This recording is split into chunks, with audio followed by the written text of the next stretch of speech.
Inertial sensors relying on the magnetometer can be influenced by magnetic fields or metallic objects around the sensor. In case of a homogeneous magnetic field, the magnetic field mapping, or MFM, can help compensate for these distortions. In general, it is recommended to do a magnetic field mapping the first time you use the sensor. Additionally, it is recommended performing MFM when the magnetic norm deviates from 1 more than 20%, or when the magnetic norm fluctuates when you rotate the sensor. To perform MFM, open Xsens DOT app, connect Xsens DOT, move to Advanced tab and then select Magnetic Field Mapper. Select your sensor and then click on Start.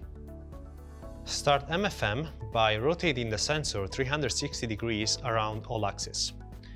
Make sure you perform slow and constant turns around all axes and you don't move the sensor too much. Turn 90 degrees clockwise and repeat the same procedure.